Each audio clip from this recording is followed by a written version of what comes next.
it. So we've got the schedule. We've kind of talked about it with the out of conference. In conference, you go Maryland, at Iowa, at Indiana, Penn State at home, Michigan State at home, Rutgers on the road, Nebraska at home, Illinois at home, and on the road to Ohio State. And my question is, which game or which week will we know, like absolutely know, who Michigan is, like who this 2022-2023 team is?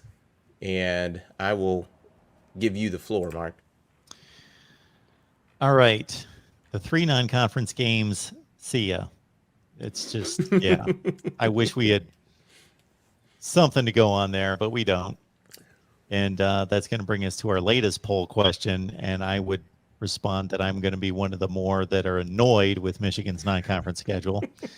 All right. Then you got Maryland. And I think Maryland's going to be what they were pretty much last year. I think they finished 7-6. They won a bowl game, but the gap between them and the heavyweights is still just ridiculously wide. And they lost by 7 touchdowns to Ohio State. So I'm going to actually split this answer because I think Iowa is so strong defensively and on special teams, and it's at Iowa, could be a night game, difficult, one of the more difficult places to play in college football. So for Michigan's offense, I want to see them play the Iowa defense. For Michigan's defense, I don't think there's going to be any great accomplishment in not shutting down, but limiting the Iowa offense. It's not a good offense. Probably won't be again this year. Hasn't been a good offense for a long, long time. It just, they don't address it, and it is what it is. They win on defense and special teams, but they will probably have they always have a top 15 to 20 defense. In some years, it's more like top 10. So I want to see that game. And then certainly 2 weeks later, Penn State, if Penn State's as good as I think they'll be, which is top 15 to 20 in the country, that I'll have a pretty good read on Michigan at that point. So at that point, we are 7 games deep. Yeah, man. The more that you talked about it, it made me waver a little bit. My answer was going to be Iowa because I think number one, the just the environment, playing on the road, and real. I mean, that's going to be the first road game of the season for Michigan. So I think it'll give us a picture of what that's going to look like. I mean, because to me, if you come out in that game, and maybe it doesn't exactly answer the question, but and if that's a repeat of the Big Ten championship where you're talking 40 to what 3 or 7, whatever the case was, I mean, at that point, I would think I've got a pretty good grasp of who Michigan is. Now, you still have plenty of games to get through to get to November 26th, but it's I would think week 5. I think once that game is over, and like you said, I mean, if I'm Iowa, I would definitely make that a night game unless Iowa's like 2-3, like just a disaster at that point. But yeah, if Iowa's undefeated or one loss and Michigan's the same, I would definitely make that a night game. But I think we'll know who they are by that game. So it'll be interesting because, like you said, I think you can count on a couple things with Iowa. You mentioned the defense, you mentioned special teams, and they're going to be coached really well. Like, they're not going to make a lot of mistakes. They're going to be very disciplined. They're majority of the time going to be in the right spots.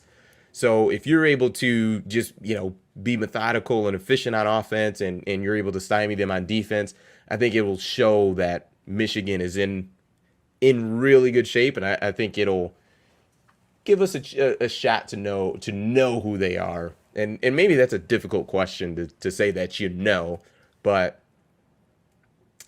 it'll be interesting because to me, let's say they beat Iowa by 10, beat Indiana, and beat Penn State, let's say 24-21.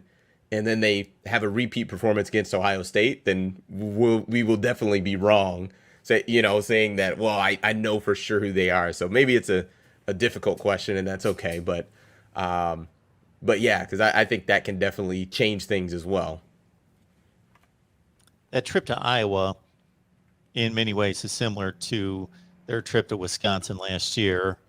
They rolled over non-conference teams, including Washington, who was supposed to be a top 25 team that turned out to be an awful team. And they get to Wisconsin, and Wisconsin didn't turn out to be a great team, but they turned out to be a top 25 team. They turned out to be not a vintage Wisconsin team. They were kind of a run of the mill. Nobody's going to remember Wisconsin. They went 9-4. They won a pretty marginal bowl game. It was not a great Wisconsin year, but it was a good team. But Michigan's lost all these road games against anybody that's been good in the Big Ten, and they finally pulled through and won a game like that. So that showed us something. That was the first big test for last year's team. The way things are shaping up, if all these preseason expectations are true, then Ohio State's just going to be another gear. Like we can find a lot out against Iowa, Penn State, Michigan State. But if we truly want to know, again, we're assuming a lot. I am assuming a lot, but it's going to be the Ohio State game. It might be until the very end to where we know that they're really good.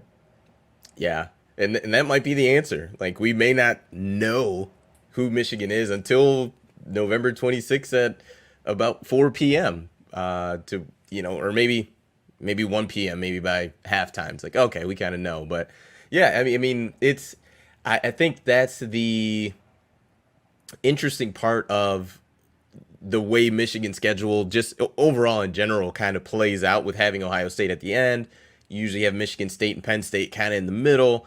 So I think the plus side for Michigan is they get your out of conference schedule is what it is. You get Maryland at home before you have to go to Iowa. So I think you're I don't want to hurt any Maryland fans' feelings out there, but I think we can all agree Michigan's probably going to win that game, and I don't think it'll be a dogfight.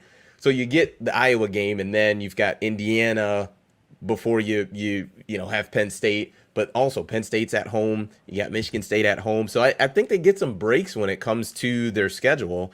I mean, it's not ideal with having, or actually it is ideal, because you got Penn State and then you have a bye week, and then you've got Michigan State. So they've got they definitely have some breaks when it comes to the schedule, and you've got Illinois at home the week before you play Ohio State. So I once again don't want to hurt any Fighting Illini feelings, but that's another game that I think Michigan will be okay as far as, you're not going to have a dogfight. You're going to be probably easily 2 touchdown favorites in that game, I'd imagine. And you're, by halftime, you should be having your twos in and resting your guys, getting ready for Ohio State. So, I mean, the schedule lines up to where they could be in really good shape going into that Ohio State game.